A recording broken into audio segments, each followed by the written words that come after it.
Hello, everyone, and welcome to this Langer at the Mic Habs post-game show here. And the Montreal Canadiens, they lose 4-0 to Toronto Maple Leafs in Game 4.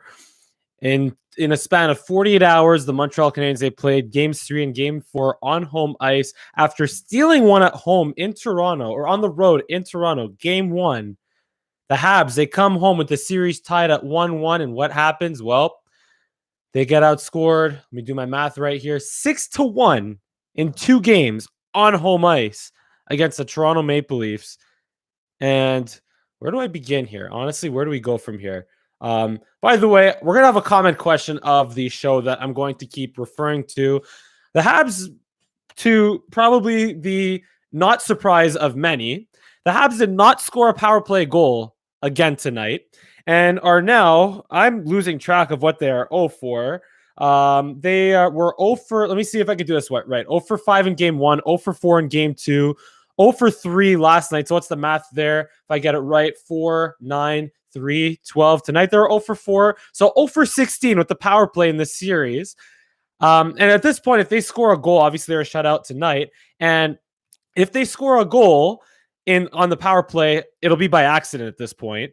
And so my common question of the show is, what has a better chance of happening than the Habs score on the power play? Technically, right now, it's anything because the Habs are 0 for 16 in this series. But let's keep it rolling. Leave it in the comment section. What has, and get creative with this. Get creative. Get crazy. I don't care. What has a better chance of happening than the Habs scoring a power play goal in this series? Leave that in the comment section.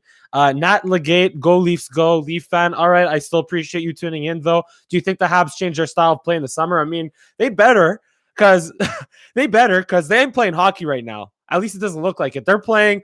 Let's let Carey Price make 30 saves a game and try to stop everything while we just dump and chase, and shoot the puck at the other goalie's chest from 40 feet out, from 40 feet away from the net, and not have anyone crash the net because they're too tired from running around their own zone, playing with 6 goalies on the ice and, trying to defend and run around their own zone and not be able to cover anyone. So, yeah, I mean, if the Habs, they better change their style of play, because if they don't, well, they're heading towards Buffalo territory if they don't, or they're just heading towards what they've been for the last 25 years, and that is, just being good enough to get into the playoffs, but not bad enough to get a high enough draft pick, and certainly not being good enough to win a playoff series. So, Leafs have a 3-1 lead in the series, a stranglehold on this series, and coming into the second of back-to-back games, you had to have figured that the Toronto Maple Leafs would have the advantage in having better rest, or in terms of just being more rested, being a younger team. But then again, guess who scored for the Toronto Maple Leafs tonight? They're veterans. They're Jason Spezza, 30 whatever year old Jason Spezza, 40 whatever year old freaking Joe Thornton scored for the Leafs tonight, whereas Eric Staal, Corey Perry, Shea Weber did absolutely nothing for you tonight. Okay, you know what? Sorry, I'll take that back, because Eric Staal and Corey Perry, actually, when the game was relevant, they tried to do things. They got a couple of sort of okay looks on net, sort of, but they just didn't feel like really doing anything about it. Eric Staal was just like, nonchalant, not really interested in finishing it. There was a nice play at Perry, a nice pass from Perry to Staal at one point in the second, and he just put a weak backhand 5-hole on Campbell. Probably one of the easiest saves that Campbell made in his life. Sorry, not the easiest. What am I saying? Because Campbell made easier saves in this game, because probably 10, 15, 20 of the Habs 32 shots on net, who outshot the Leafs, by the way. Habs outshot the Leafs in this game, by the way. Somehow.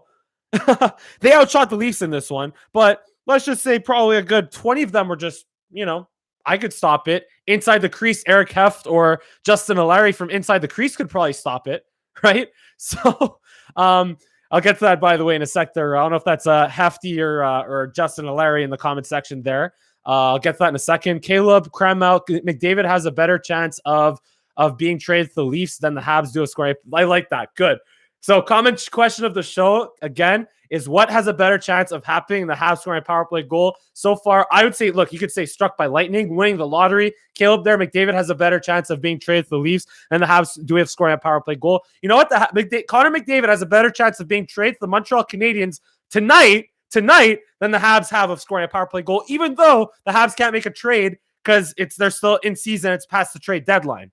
Nate Leggett, sorry if I'm pronouncing that incorrectly there. Wayne Gretzky coming back is a higher probability than the Habs scoring a power play goal. I like that. So we have Wayne Gretzky coming back has a greater chance of happening.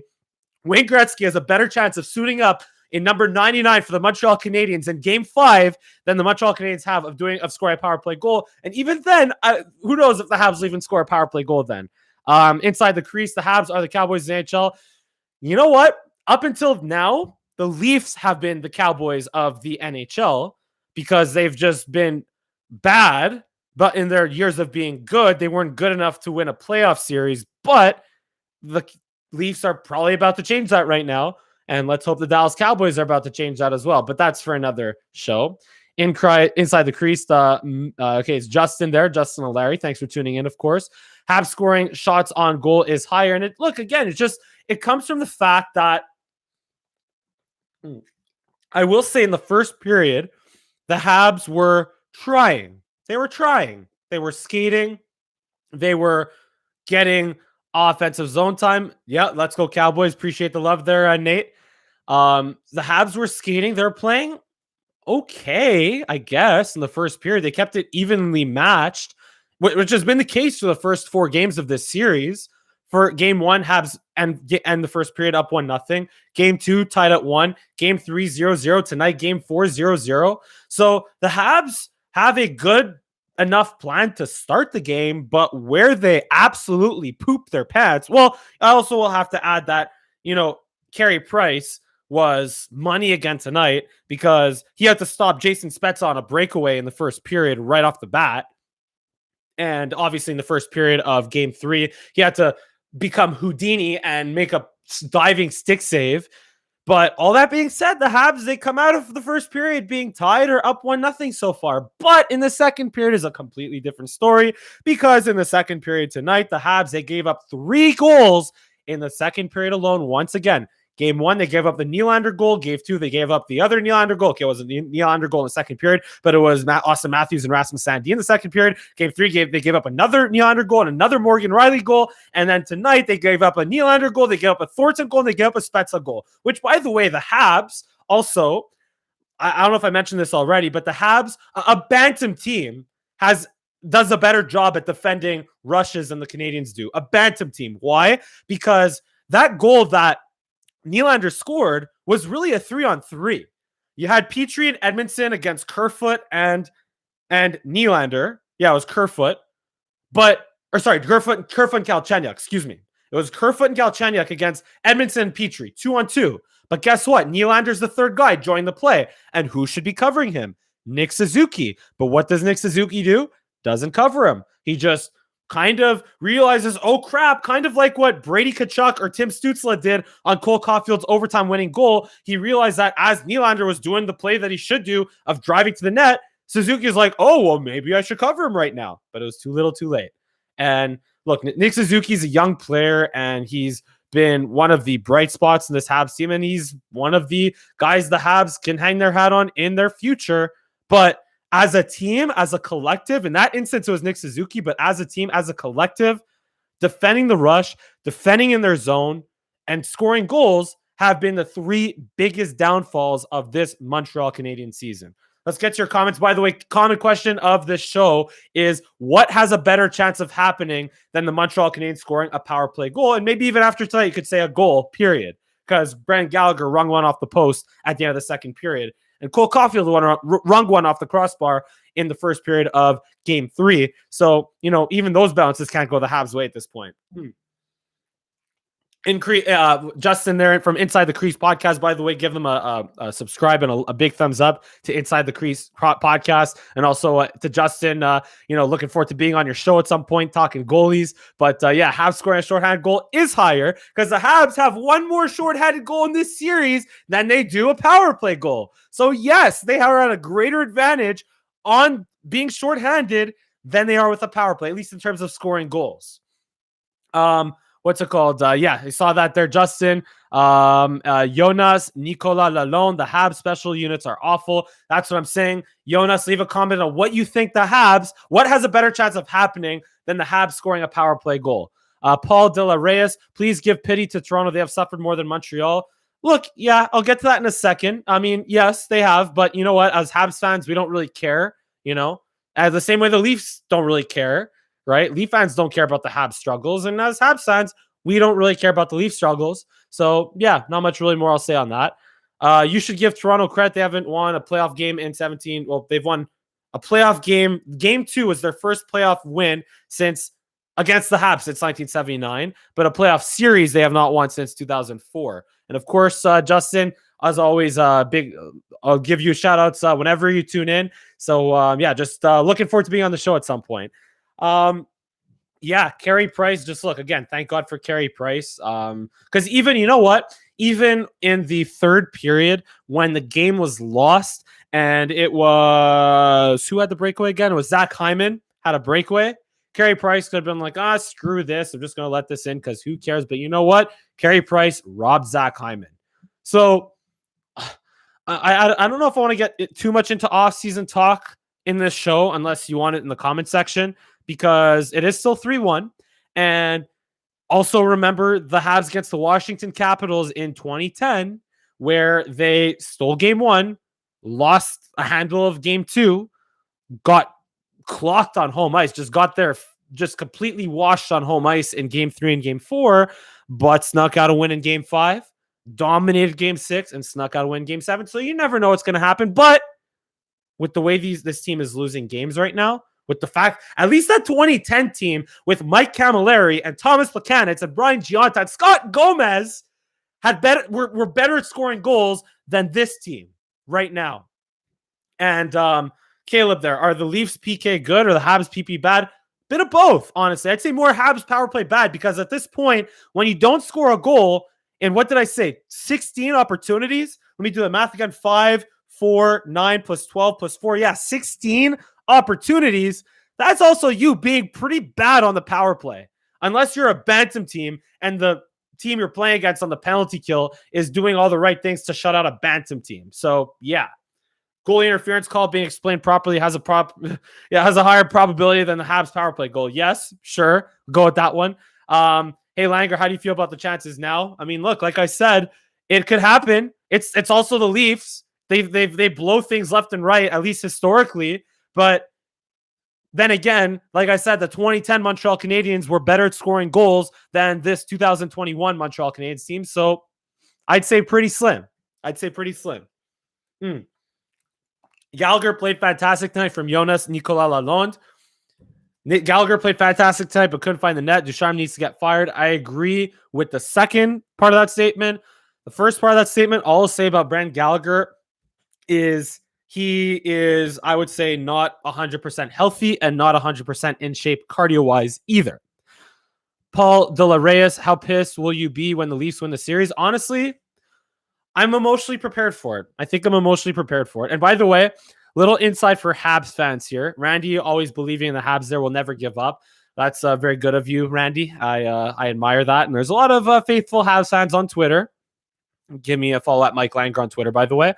But I don't know, man. I just also, I've learned how to emotionally control myself with sports and kind of try not to affect me too much in my life. I still love sports, still passionate about sports, still going to cheer my ass off if the Habs can somehow miraculously pull off a comeback and do well. But I've pretty much, like with things that I've witnessed over the years of, like I said, Eagles Super Bowl, friggin' as a Cowboys fan, Boston Bruins Stanley Cup, Tom Brady winning 7 Super Bowls, things that have pissed, I don't know, I've been have more reasons to be angry about sports than excited about sports in my lifetime. So I feel like I've just pretty much neutralized the way I feel about the Leafs winning the series, but whatever. I agree with Jonas, Randy there in the comments, or Stuart. Price can only do too much. I mean, yeah, he can't score goals, right? He can stop a lot of pucks, but he can't score goals. Randy N, agree with you. Habs lose this series while the Habs score 4 goals in 3 games. Ducharme doesn't deserve another season behind the bench. And here's what I will say about the offseason, though. Will Romanov playing game 5? Doubtful, because that's what I'll get into right now, is that Dominique Ducharme, I've been on fire Dominique Ducharme train ever since the way he mishandled the 4 games in 7 days for like 8 weeks straight. And when the Habs just completely just sucked down the stretch, for lack of a better word. So I was on the fire Ducharme train with that. But after what I saw in game 2 with Marc Bergevin, pointing, just having clearly some implication in the decision whether to challenge that Sandin goal or not, when there was clearly nothing really that can be challenged in that play, that is where I think we really start to see how much Marc Bergevin has an influence on the coach's decisions, in which case they both got to go. Ducharme's got to go and Bergevin's got to go. Even though I've been supporting Marc Bergevin all season, with what I saw in game 2 and with how the Habs played in game 3 and game 4, because I honestly don't. Is Dominique Ducharme really, think of it? Is Dominique Ducharme really that dumb to be to with the lineup changes that he's been making, to not play Romanov, to ruin Kotkaniemi's confidence, to play Stahl in the regular season night after night after night, despite how much he was struggling, to give Stahl Kotkaniemi's opportunities when Kotkaniemi in the middle of the season was better than Stahl at any point in the season, to put Romanov in the stands in the playoffs when he's a guy that can hit. He wasn't good at defending. And honestly, I don't have an issue so much with the Romanov benching as I do with Kotkaniemi waiting until game 2 for Kotkaniemi to come in and game 3 for Caulfield to come in, and waiting for the third period of when you're down a goal in game 3 to start playing Caulfield more when he was actually one of their best offensive players in game 3. Those are the things that are, is Dominique Ducharme fully responsible for these decisions? I don't think so. So going forward in the offseason, unless the Habs pull out this comeback from their from their rear end, I look, get rid of Ducharme, get rid of Bergevin, just clean house. And I'll save that for when the Habs actually lose this series. But yeah, until then, I'm just just clean house. Just clean house. Mile High 6, you got another Leafs fan there. Appreciate the subscribe, even from a Leaf fan. Even though you're a Leaf fan, Mile High 6, I still appreciate you tuning in and appreciate the interaction as well. So thank you for that. Inside the crease, Price playing final games in Montreal. I mean, yeah, it's still the playoffs. You're still trying to win. So, is he playing his final games in Montreal overall? Maybe. I wouldn't get too much into that because, again, I don't know if I want to get too much into off-season talk right here. But you got to feel for Carey Price, man. If Carey Price is serious about winning a Stanley Cup, the clock's running out on that. The clock's definitely running out on Carey Price's chances of winning the Stanley Cup. And I don't know if the Habs are competent enough to make it happen for Carey Price in Montreal. They're running out of time for it to happen. Randy N, in the past, as you mentioned, 2010, Habs won against Pittsburgh and Washington. It was the only time I wish the Habs lose in the playoffs, just tired of Jacques Martin because that style sucked. I mean, look, I personally if the Habs win multiple playoff series, I don't think that's a reason to cheer against the Habs, but I kind of see what you're saying, because also they ended up letting not Dominique Ducharme, Guy Boucher walk and get hired by another team, and they kept Jacques Martin for another few years. Even though Guy Boucher didn't amount to much in the NHL, he at least still had more success between 2010 and 2017 in the NHL than Jacques Martin did. He also took a very, hardworking, not overly skilled, but good hardworking team in the Ottawa Senators to the conference finals in 2017. So tired equals fired. Yes, that was the autocorrect there for Randy. Sheldon Weisberg, this offseason will be nuts. Yep, it will be. Jonas Nicolas, or I hope it will be at least Jonas Nicolas Lalonde. If Bergevin fires Ducharme, it would look awful on him because it means he would have gone through 3 coaches as a GM. And at that point, look, 3 strikes, you're out. By the way, to those tuning in, thank you so much for tuning in. And again, the comment section of today's show is what has a better chance of happening than the Habs scoring a power play goal in the series? Keep firing that away in the comment section. If Bergevin fires Ducharme, already read that. Just look, 3 strikes, you're out in terms of coaches. Caleb, Habs had way too many juggling, no opportunity to get chemistry, and that was an issue throughout the entire season and continues in the playoffs. Sheldon, Jonas Bergevin will be dismissed with Ducharme. Hope so. Inside the crease again, you've seen my ink. I'm the biggest Carey Price supporter. Yeah, and me too. I support Carey Price, but I have been fair to him. But I also have believed in him and believed that he has been capable also of playing like he's playing right now in these playoffs. And it sucks that he's getting no run support from his team. Jeff Sokol, Do you think the Habs are built for the playoffs? They're built for the playoffs in 2010 with Eric Staal and Corey Perry and Tyler Toffoli and who am I missing there? And guys like Josh Anderson. I mean, Josh Anderson was like, what, 18 years old 10 years ago or 16 years old, but they're definitely built to win in that era with the guys they have. Shea Weber, of course. So they're built to win in 2010, but they're not built to win the playoffs in 2021. So, yeah, keep commenting on what has a greater chance of happening than the Habs scoring a power play goal in the series so far. We have struck by lightning. We have Connor McDavid getting traded to the Leafs or the Habs. We have Wayne Gretzky coming out of retirement to suit up for the Habs. Those are some good ones. Yeah, keep firing that in the comment section. And honestly, look, I don't know what much else to say other than I'm personally just look. I'm not saying I give up. I never give up till it's over. But I can understand why going into these playoffs, some fans were not cheering for the Montreal Canadiens going into this playoffs. Jake Allen has a better chance of scoring. You know what's funny, actually? I had a dream that Carey Price scored a goal. Like, actually scored a goal. Like, actually on the penalty kill, going behind the net, getting the puck, and Jack Campbell or Price dumping it and take it funny, having a funny bounce off the stanchion, and Jack Campbell going behind the net to play it, but it going off a stanchion in the net. I had a dream that Carey Price scored a goal like that. I don't know how or why or what context, but I had a dream like that. Also, by the way, I haven't mentioned this. I forgot to mention this yesterday. I forgot to mention this today. This is the Leafs without John Tavares and Nick Foligno, by the way.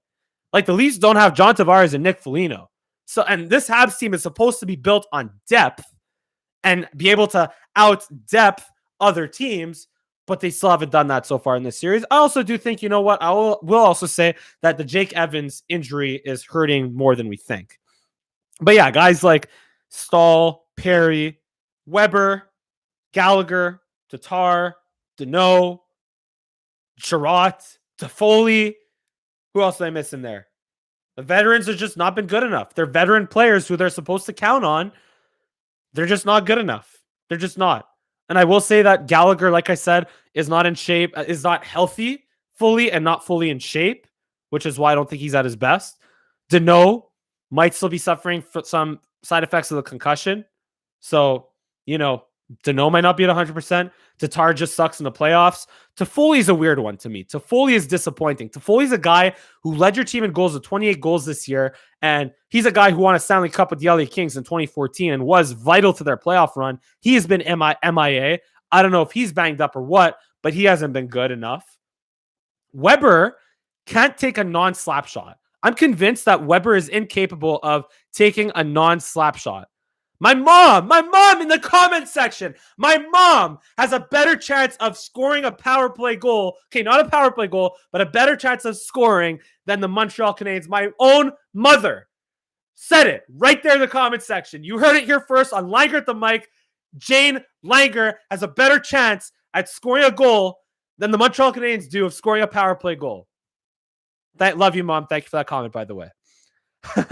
Sheldon, we have a bigger chance of Price scoring a hat trick as the number one center as the Habs have of scoring a power play goal. I'm not going to go there, Sheldon. I'm sorry. I'm not going to go there. I'm not going to say that comment. Sorry. Randy and better chance of Ducharme getting a puck bounce off his colorful suits into the net for a goal than a power play goal for the Habs. Yes, I like that one, Randy. Very specific. I like it. Pringle McDingle, thoughts on Campbell? Here are my thoughts on Campbell. He is good. He's good. He can make saves. He can make some big saves. Just he's not consistent enough at controlling his rebounds over the course of a 60-minute hockey game, because up until the third period, every shot the Habs had at Campbell were bouncing right off him for a rebound. But the problem is the Habs don't have a single forward in the entire 20-foot vicinity of the net or the crease or the blue paint to be able to bury any of those rebounds. So Jack Campbell is not consistent at controlling rebounds, and there are some opportunities there. And this is also his first time in the playoffs also. And he's good at stopping the puck, good at making the first save, except when Suzuki comes in on him. So he's good enough for the Leafs to win, absolutely. But that's also like the Habs are not taking advantage of opportunities that Campbell's leaving for them. Even a shot by Caulfield, where Caulfield dangled through three players to shoot it right at Jack Campbell's chest. It didn't even properly land in his chest, it still bounced off his chest, and he had to corral it before freezing it. So, yeah, and Jack Campbell, again, he was really good in the third period in game 3, good in the third period tonight, where the Habs decided, hey, you know what? Let's outshoot the Leafs 1,000,000-1, or more specifically 14-4, but let's put them all at Jack Campbell's chest and make his life easier, not put any traffic in front. So that's another thing. The Habs are just excellent also at making opposing goalies look like 100 times better than they are. So that's another thing.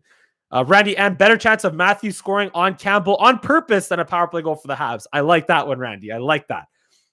Jonas, as a Leaf fan, I appreciate the honesty coming from you as a Habs fan, which is why I love your channel. And I appreciate your love of my honesty, I guess. And yeah, just trying to call it like it is, Jonas. Appreciate it, though. Appreciate the interaction. And honestly, look, I have a lot of friends that are Leaf fans, and a lot of them are level-headed, awesome people. And that's why I'm friends with them, both fan bases, both the Habs fans and both Leaf fans, we got some cuckoos on both sides. And I try my best to not deal with them.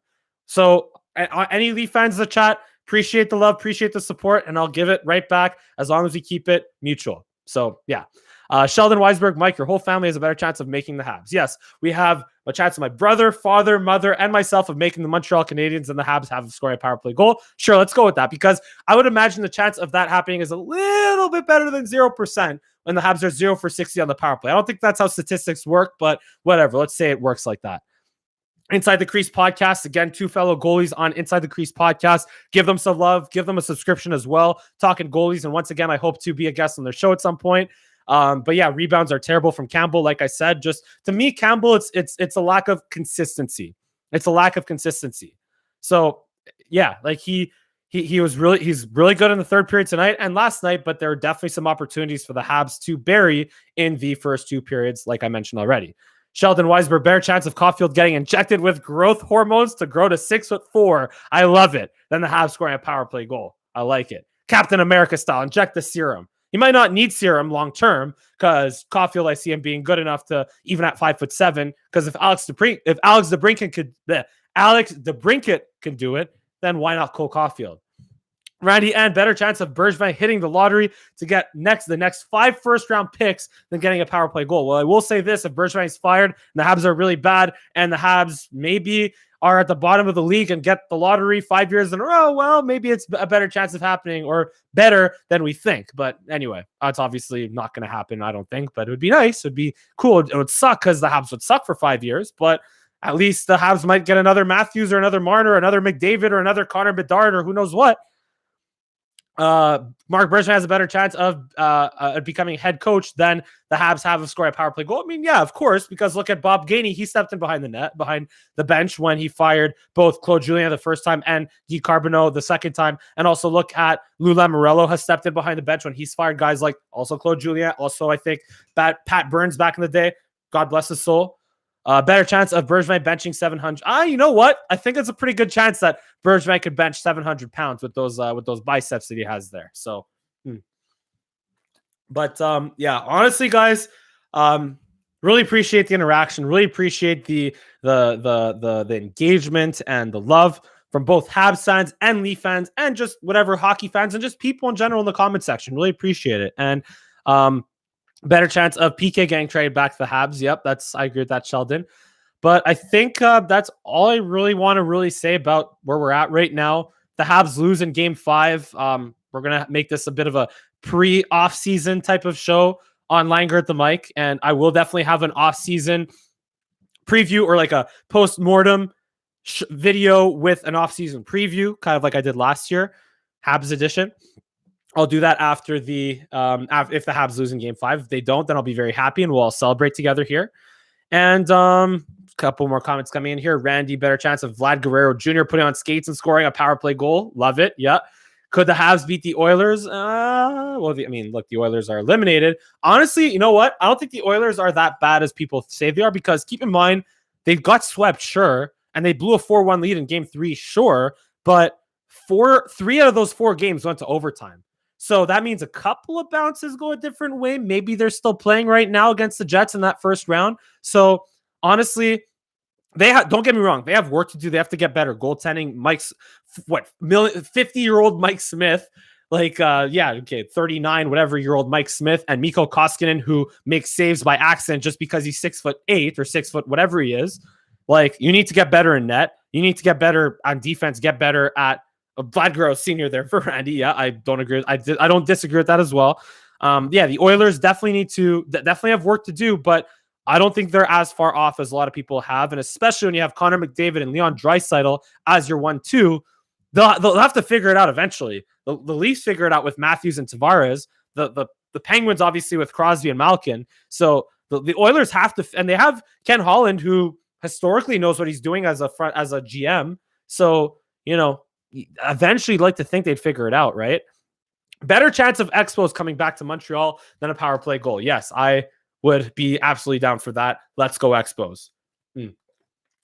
But yeah, guys, I'm going to cap it off with that. Thank you, as usual, for tuning in. Give me a big thumbs up on this video. Give a sub here to my channel here at Langer at the Mic. Give me a follow on Twitter, Instagram, and TikTok at Mike Langer. I'll be bringing you the intermission shows on my Twitter feed as well. My live broadcast at the intermission on Twitter, so stay tuned for that.